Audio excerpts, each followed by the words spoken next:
Alright, with that, ladies and gentlemen, we are ready for our final panel discussion of the day, which is talking about commerce as media, the new growth engine. But before I invite our speakers, may I request everyone moving around the room to please take a seat, get settled. It's the final discussion, you don't want to miss it. So, ladies and gentlemen, now please join me in welcoming our panelists to the stage. Mr. Zoher Kapuswala, Chief Marketing Officer at Ferrero, India. Everyone, put your hands together, please. And also welcome our panelist, Mr. Rajat Srivastava, Head of Marketing at Tupperware. Those hands together. Very warm welcome. Joining them on the panel, we also have Ms. Gandhi, co-founder and COO Nians. A very warm welcome to you. Kaha gayi sari energy? Hello everyone, you're here, right? Okay, wonderful. And I'd also like to invite our session moderator for the session, Ms. Benita, Chacko, Associate Editor at afaqs.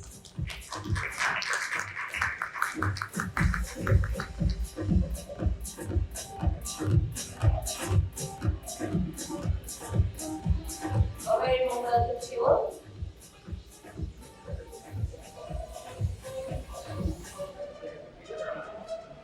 One more speaker will join us shortly. You may start the conversation. Thank you.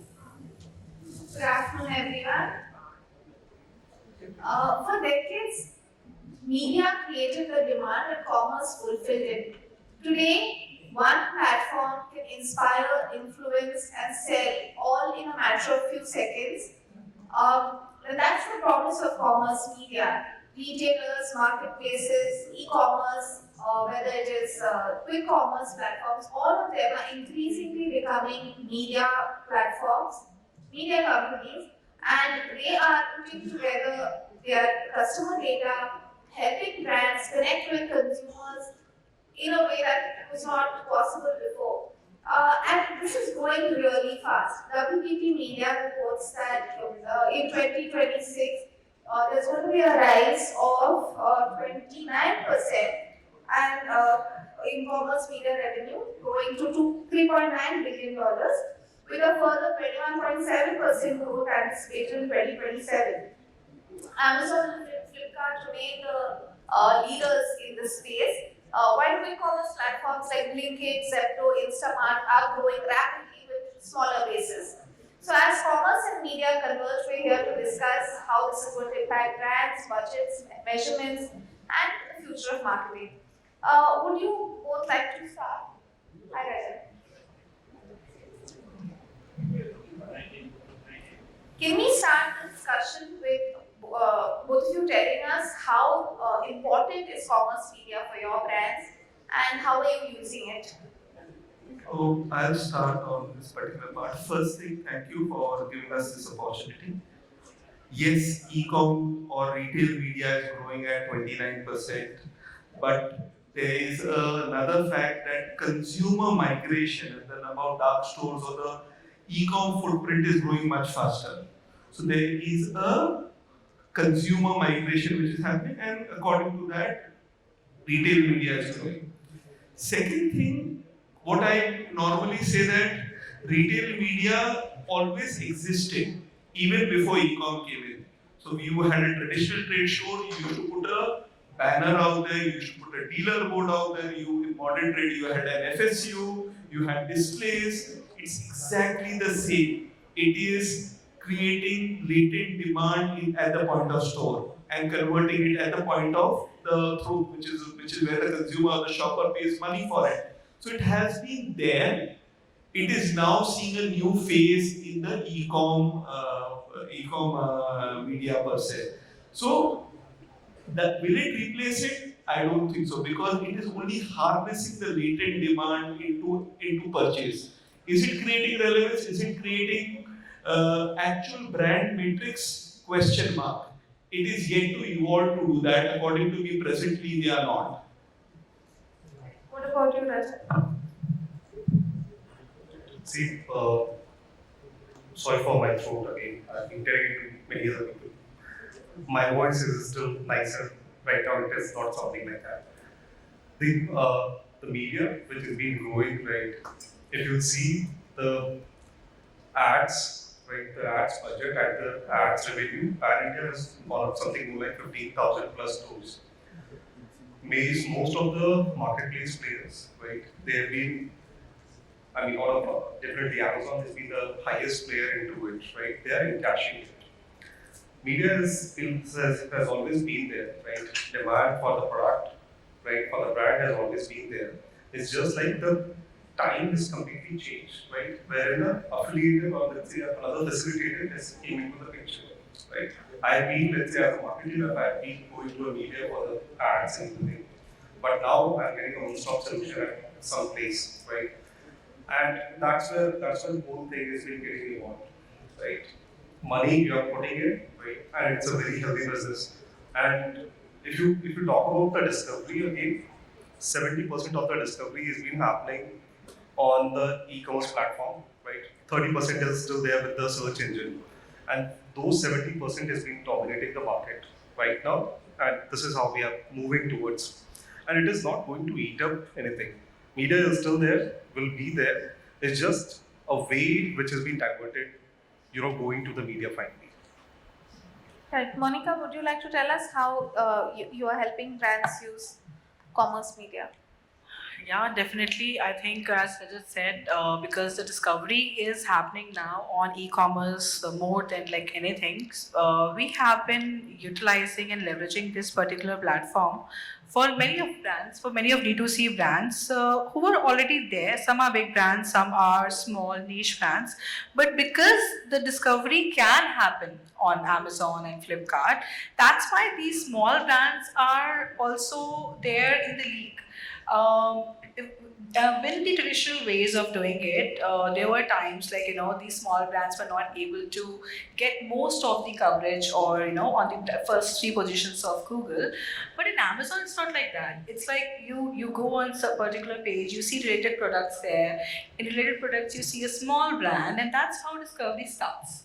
So it's been a good I would say journey with e-commerce, and it's definitely going to change the entire view of how we have been, seeing the gap between discovery and attribution. Yeah. Zoher, like you said, it's always existed. Now, since you operate in the impulse category, does retail media networks work like the supermarkets billing counter area where? Yeah. It is exactly the same. See, I'll tell you. As a marketer, I used to always do the part to purchase, build equity at multiple touch points at home, at the phone, while watching TV, while traveling towards the supermarket, which is via the outdoor and other sites. And also, I used to be there in the category. I used to also be there at the point of checkout. Exactly the same I do it on the portal. I try and take the wireframes when it's required to give the highlight to the product. I am in there on search. I'm there posted. So for example, we normally would put maybe Kinder Joy close to a stationery because there's cross category happening out there, or maybe put chocobons closer to the snacks because along with savory sweet snacks also can be consumed. I do exactly the same on search. When the person goes for checkout on e-commerce, I have, would you like to add that particular medium is available. It's my impulse pay. That you can add Kinder Joy at the end, you can add Roche at the end, you can add Raffaello at the end, or you can add Tic Tac at the end. It's exactly the same behavior on a phone. The navigation is different, that's it. Rajat, what makes you choose commerce media? Is it the measurement or because increasingly more shoppers are spending their time in that ecosystem? See, right now, the entire market, what they are thinking, I'll be a bit bold into it that whatever the sales it has been getting generated online or something, it's out of whatever the thing they are doing, right? That won't be the right measurement to it. Exactly what you wanted to see, right? That there's a brand recall, right? And you already have a product along with you. It just need to be there available all across, right? people need it, right? Let's say somebody who need a glass, but their favorite brand is not available. Exactly, right? So they look forward for that particular favorite brand all across the places. If it is not available, then they will go ahead with the other one, right? So discovery, and again, so that's where my whole point has been that brand discovery has always been there. It's just how you are going to encash it at the right time, at the right place. Right. But Monica, if you could add in here, marketing has historically been about brand building, right? It's built on storytelling and emotion. How do you continue doing that as you optimize for conversion? See, it's actually a very nice question because you have been seeing that people are actually rejecting more and more ads, and consuming more and more content these days, left, right, and center. Any kind of content, be it a small tutorial video on a makeup, or a small comparison between two mobile phones. So when it comes to the kind of content people are consuming, of course that's going to make a difference, and that is the main enabler in sales these days. So what they have been doing is they have been rejecting ads, as I told you, because you know what, if you go to a shop, let's say we go to to buy a purse or something, the seller will not tell you, okay, this is 20% off and this is on sale. They will tell you the advantages and the perks of having this kind of a bag or purse. So this is what the things have been these days, and that's how consumer behavior and consumer are behaving, and converting, and attribution rates are higher than anything if you're using the content in the right way. Rajat, speaking about that, like what she was saying, consumers today decide what brands they want to use based on live streaming videos, based on recipes that they see, content created by consumers. How are you using content in the commerce media? See, we have segregated the content into two parts, right? First, the brand association, which has been there, that has been there since during our childhood, right? If you lose a Tupperware dabba, you'll get a bashing from your mom, right? So that audience is still there, right? Those are the audience which has been associated with us for the lifetime. But over the period of time, right, Gen Zs are evolving, and they need something for their own. Okay. Two ways to look into it. What the kind of let's say if you don't have much of the product to offer right now, right? How can you relate those products which is available with you, right? And just connect the dots, right? So we ran a campaign wherein for the Mother's Day, right, and similarly for the Father's Day also we'll be running. It's something mothers has always been caring for us, right? But when it comes to the Gen Zs, what are you going to give it to your mother, right? So that's where Tupperware comes into the picture. For the Gen Zs, it's very much content driven right now. They need to see what they actually what is there into the mind. And I assume all of the people also over here, right? There's always a thing which is being into our head. And if I'll say anything opposite to that, right, it is not going to work out for you, right? You will not be accepting, well, what is this guy saying? So the content, whatever is coming out, need to be relatable, targeting the specific audience, right? And let it do the magic. The UGC days, you will see, and the kind of a time what people are spending upon the phone, they don't have the appetite to watch something more than 30-second video, right? In those 30 seconds, you have to show it everything. So the recipes and all what we have been earlier doing, that has been something more of a completely tarla dalal kind of a show. But we have evolved, right? A very fast transition videos has came into the picture, wherein the quick hacks is going to solve has been showing that how it is solving your day-to-day needs, right? And those kind of a content we keep on posting, and we have been getting very positive response over the period of time.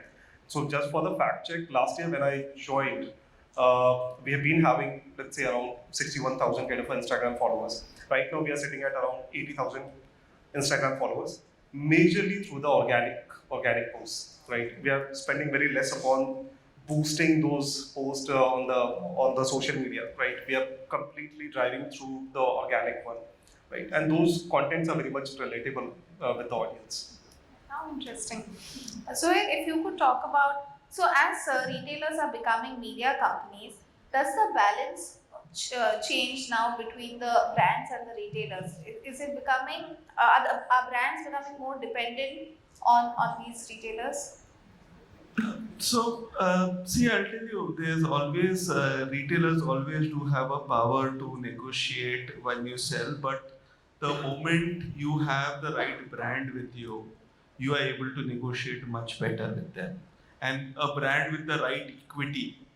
So, today, suppose I am selling confectionery, I am selling Tic Tac without any equity, I don't want it to keep it. But if I'm selling the Tic Tac with the entire surround on it, at checkout it will fly and it will grow at 30-40%. Again, very similar analogy which is there. India is almost a duopoly in modern trade. Two accounts, Reliance and DMart, control 80%, 85% of the modern trade business in India. Still, you need to have that equity and display or the investments on terms of trade as a balance to ensure that the brand also continues and the retailer margin and the retailer activation also happens.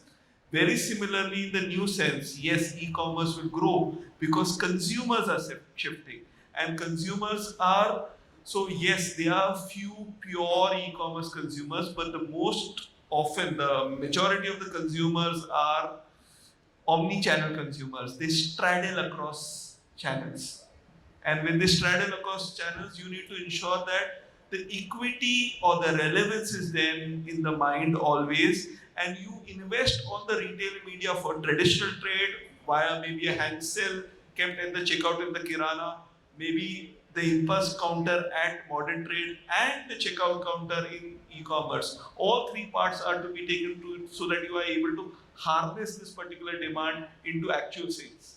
So it is simple. I believe things do not change. The laws of marketing remains the same. You are just applying in a new platform or a new format.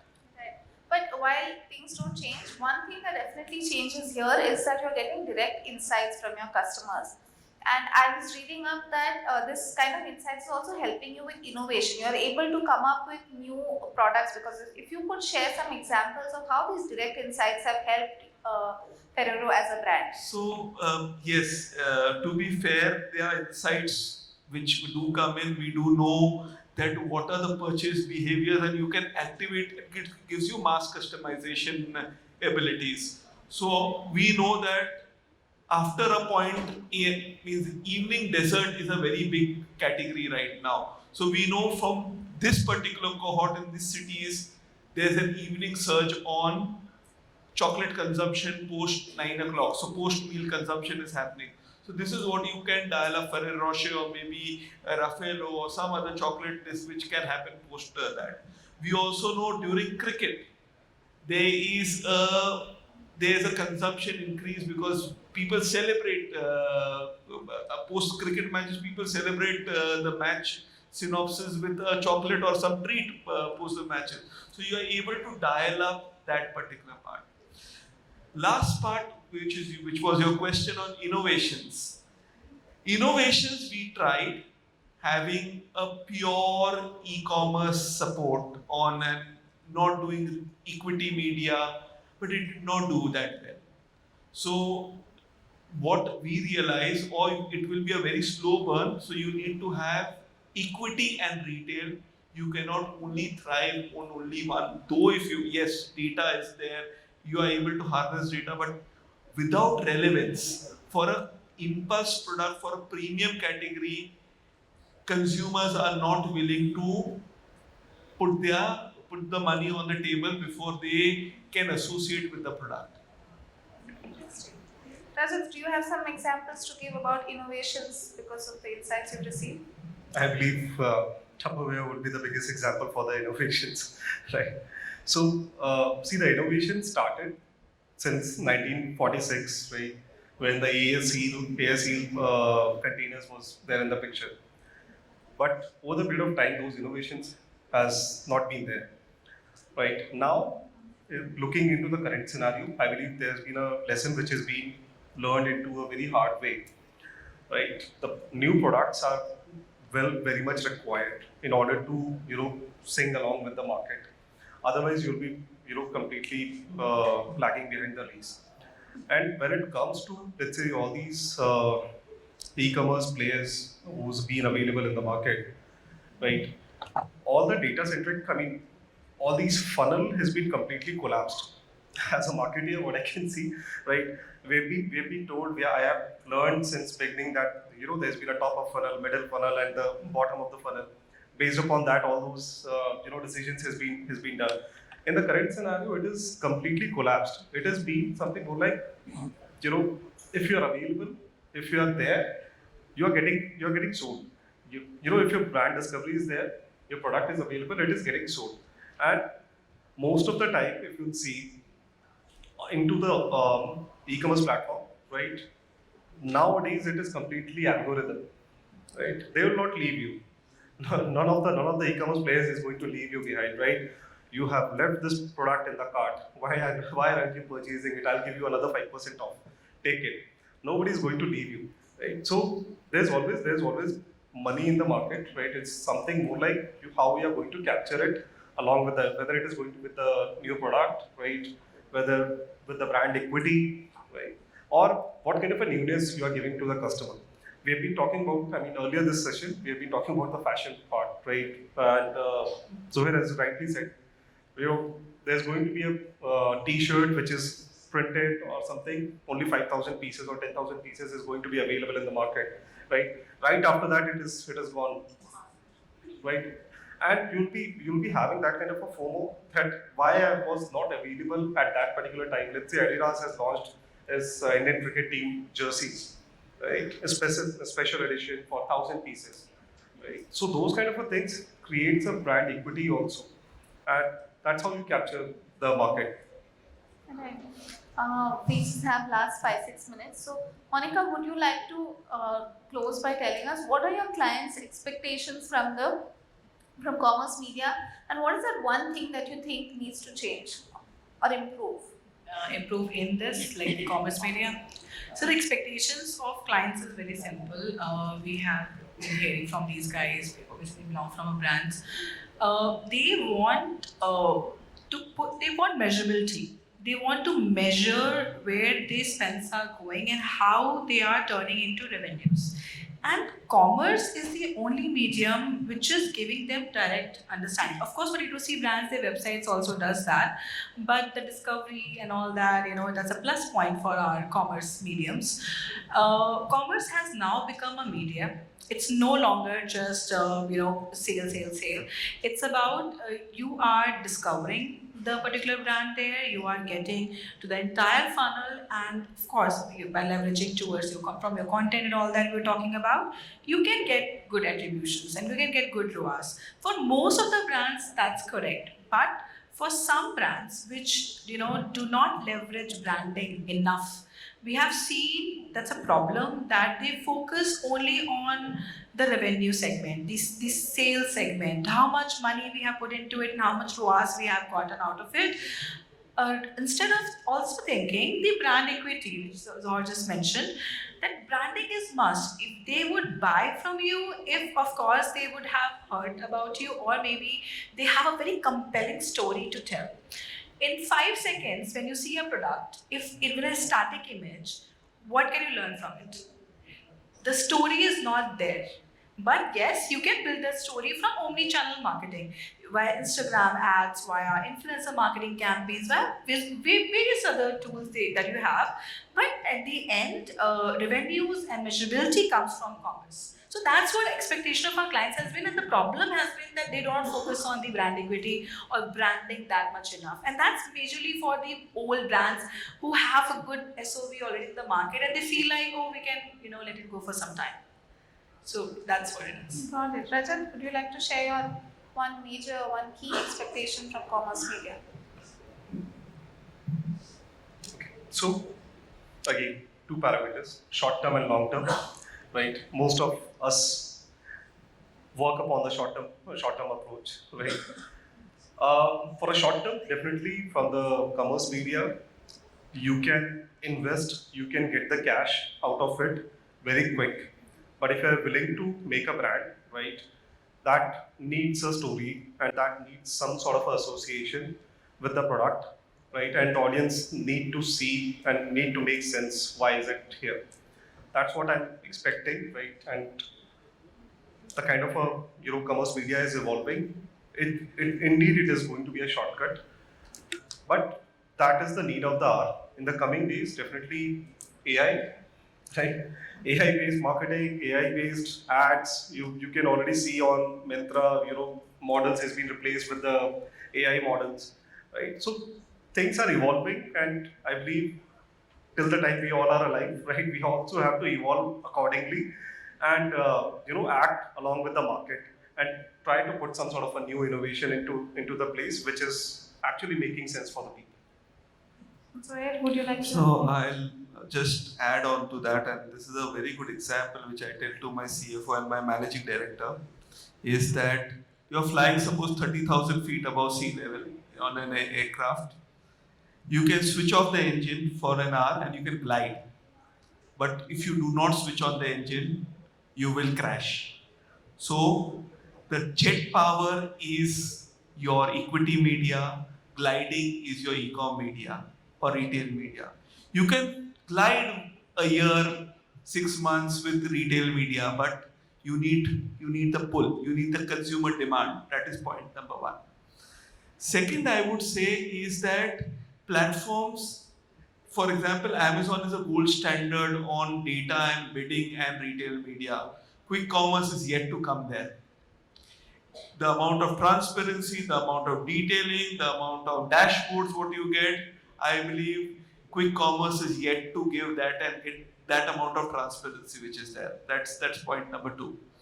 Point number three, I would say, is that platforms will also become content creators. We have an example of WeChat from China. We have an example of Myntra, where social content video is a part of the platform. So equity building, what is my problem? And as Monica said, that a thumbnail cannot create that emotion, cannot build that equity. Just we all as marketers, we all knew static does not do a job compared to what a video does. So I need the video, I need the content creator, I need that element in the video, on the platform where I can engage, I can understand what is the product and I can buy it from there. That amount of evolution has happened in China, will happen in India. We hope and we see better days are there ahead. Thank you.